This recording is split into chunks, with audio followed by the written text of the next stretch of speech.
disebutkan di dalam hadis Rasulullah SAW kasus futur itu seperti apa. Dalam sebuah hadis Rasulullah SAW menyampaikan, mengingatkan, menasehati seorang sahabat bernama Abdullah bin Amr bin As. Sahabat Abdullah bin Amr bin As, kata Rasulullah SAW, ya Abdullah, la takun misla fulan, la takun misla fulan, kana yakumul lail fataraka qiyamal lail. Rasulullah SAW mencontohkan gambaran tentang futur dalam persoalan qiyamul lail. Wahai Abdullah, Rasulullah mengatakan kepada Abdullah bin Amr bin As, la takun misla fulan, jangan kamu seperti apa? Si fulan. Rasulullah tidak menyebutkan di dalam hadis ini siapa si fulannya. Sengaja disamarkan, sengaja tidak disebutkan namanya siapa oleh Rasulullah SAW untuk mengingatkan bahwa siapa saja bisa mengalami ini, siapa saja bisa terkena dan dihinggapi yang namanya futur.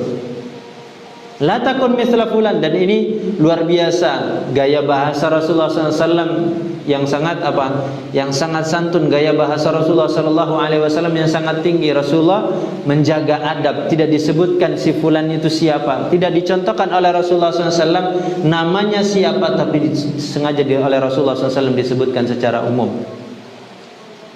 La takun misla fulan, kata Rasulullah, jangan seperti si fulan. Kenapa si fulan itu? Kana yaqumul lail fataraka qiyamal lail. Si fulan itu, kata Rasulullah SAW, dia pernah sholat malam, setelah itu dia tinggalkan sholat malam. Itu contoh futur. Pernah dia sholat malam, kemudian dia tinggalkan sholat malam itu. Pernah dia puasa, kemudian dia tinggalkan puasa itu. Pernah dia baca Quran, pernah dia menghafal Al-Quran, dia pernah taklim, dia pernah belajar, dia pernah hadir di majelis ilmu, tetapi setelah itu dia tinggalkan. Taraka qiyamal lail, taraka siyam, taraka qiraatul Quran, taraka shalah, taraka hudural majalis, dan lain sebagainya. Yang dicontohkan oleh Rasulullah SAW dalam hadis ini adalah qiyamul lail. Jangan seperti orang itu pernah sholat malam, habis itu nggak pernah lagi sholat malam. Pernah puasa, setelah itu nggak pernah puasa lagi. Pernah dia baca Quran, setelah itu nggak pernah baca Quran lagi. Pernah dia hadir di majelis ilmu, setelah itu dia menghilang, nggak pernah lagi ada di majelis ilmu. Ini contoh gambaran Rasulullah menasihati sahabat Abdullah bin Amr bin As radhiyallahu an tentang tentang bahayanya yang namanya futur. Orang meninggalkan ketaatan, sesungguhnya ketaatan itu adalah menjadi maslahat bagi orang tersebut. Tetapi ketika dihinggapi futur, maka maslahat itu akhirnya terabaikan atau tersia-siakan. Hadirin rahmati Allah Subhanahu wa taala. Wallahu alam, kenapa Rasulullah sallallahu alaihi wasallam di dalam hadis tadi menyampaikannya kepada sahabat Abdullah bin Amr bin As? Kenapa tidak disampaikan kepada sahabat yang lain? Tidak disampaikan kepada sahabat yang begitu banyak, tetapi hadis ini diriwayatkan oleh sahabat Abdullah bin Amr bin As. Wallahu alam kenapa. Tetapi kalau kita melihat di dalam hadis yang lain, ada kasus pernah dialami oleh sahabat Abdullah bin Amr bin As. Sahabat Abdullah bin Amr bin As ini sahabat yang pernah dalam satu riwayat mengajukan satu permintaan kepada Rasulullah SAW dalam persoalan amal. Boleh jadi wallahu alam juga kita tidak belum membaca syarah hadis itu. Di dalam hadis itu digambarkan sahabat Abdullah bin Amr bin As itu bertanya kepada Rasulullah SAW, berapa sih ukuran orang itu bisa menghatamkan Al-Quran? Dijawab oleh Rasulullah SAW sebulan atau 20 hari. Dijawab oleh Rasulullah 15 hari atau 10 hari. Dijawab oleh Rasulullah SAW sampai kurang dari itu. Sahabat Abdullah bin Amr bin As ketika itu mengatakan, ya Rasulullah, saya lebih kuat, saya bisa mampu lebih dari itu. Sampai akhirnya oleh Rasulullah dibatasi. Kalau begitu, kata Rasulullah, kamu hatamkan Al-Quran jangan lebih dari 3 hari. Beliau termasuk juga orang yang bertanya kepada Rasulullah SAW, puasa itu seperti apa yang terbaik? Dikatakan oleh Rasulullah puasa Ayyamul Bid, dikatakan oleh Rasulullah SAW puasa Senin Kamis, dikatakan oleh Rasulullah SAW puasa Daud, tetapi sahabat Abdullah bin Amr bin As tetap mengatakan kepada Rasulullah, ya Rasulullah, saya mampu melakukan lebih dari itu. Tetapi oleh Rasulullah dibatasi sampai puasa Daud saja. Ternyata sahabat Abdullah bin Amr bin As radhiyallahu an di masa tua beliau teringat, terkenang dengan apa yang dia sampaikan kepada Rasulullah, permintaan dia kepada Rasulullah SAW. Ternyata berlanjut usia, berganti zaman, ternyata kondisi itu tidak stabil, tidak sama seperti sebelumnya. Fisiknya sudah mulai melemah, semangatnya sudah mulai menurun. Akhirnya beliau mengatakan dalam sebuah hadis, beliau mengatakan, ya laitani akhadtu rukhsata Rasulullah SAW. Alangkah baiknya, alangkah indahnya kalau dulu ketika itu saya memilih mengambil pilihan-pilihan yang sesungguhnya itu mudah dan bisa saya lakukan, ketimbang memilih menetapkan pilihan-pilihan yang berat bagi diri saya.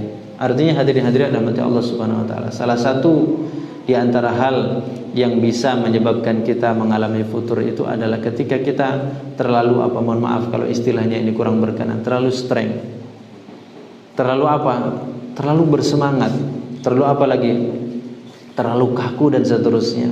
Terkadang kita saksikan fenomena ini, bukan berarti melemahkan, membuat kita down di dalam berislam. Terkadang kita saksikan fenomena orang mulai berhijrah, fenomena orang mulai mengaji, fenomena orang mulai berislam, mendekat kepada agama.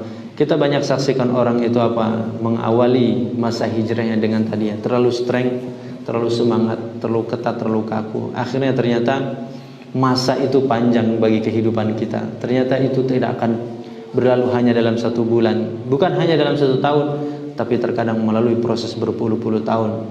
Semangat, kekuatan kita tidak sama selamanya, akan mengalami fluktuasi, sehingga sangat mungkin kita dihinggapi yang namanya futur. Maka Rasulullah SAW mengajarkan kepada kita al-qasdu fil amal. Hendaknya kita tengah-tengah saja di dalam beragama, di dalam kehidupan ini. Jangan terlalu kemudian berlebihan bersemangat, jangan terlalu kaku, jangan terlalu keras, sehingga menyebabkan kita akhirnya dihinggapi masa futur menjadi orang yang meninggalkan sama sekali ketaatan kepada Allah Subhanahu wa taala. Satu terapi, satu solusi, contohnya disebutkan oleh sahabat Umar bin Khattab radhiyallahu an. Apa kata sahabat Umar bin Khattab radhiyallahu anhu? Innalil qulubi iqbalan wa idbaran. Innalil qulubi iqbalan wa idbaran. Sesungguhnya hati ini, kata Umar bin Khattab, ada kalanya iqbal. Ya, kalau kita ini kan hati manusia ini, hati kita ini ada kalanya mengalami masa iqbalan. Sebaliknya wa idbaran. Kalau iqbal itu arti sebenarnya adalah menghadap. Kalau ini adalah membelakangi. Kalau kita artikan, hati kita ini ada kalanya mengalami masa mengalami masa jaya lah, masa semangat, masa taat. Tapi ada kalanya sebaliknya, ada masa terpuruknya, ada masa malasnya, ada masa bosannya. Innalil qulubi iqbalan wa idbaran. Ini sahabat Umar bin Khattab menyatakan demikian. Maka kata beliau, fa idza aqbalat, ketika dia datang masanya, aqbalat, menghadap, datang masa jayanya, datang masa semangat, masa kuatnya, fakhudhuha bis sunan.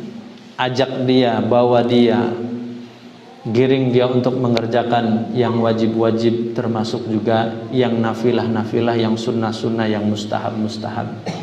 Tetapi wa idza adbarat, ketika datang masa terpuruk, ketika datang masa lemah, maka minimal kata dia fakhudhuha bil faraid, minimal yang wajib, yang pokok, yang dasar-dasar itu jangan sampai ditinggalkan. Kalau sudah sampai yang pokok-pokok, yang wajib-wajib dia tinggalkan, boleh jadi ini seperti yang dikatakan oleh Rasulullah SAW, faman kanat fatratu ila ghairi dzalik faqad halak atau faqad khasir. Barang siapa yang dihinggapi masa futur kemudian berada di luar sunnah, berada di luar batas normal, maka orang tersebut dikatakan halak, binasa atau hancur. Hadirin hadirat rahmati Allah Subhanahu wa taala, maka minimal kita selalu berdoa kepada Allah Subhanahu wa taala di pagi maupun di sore hari dengan doa yang diajarkan oleh Rasulullah SAW. Allahumma inni a'udzubika minal kasali wal harami wal ma'sami wal maghrami.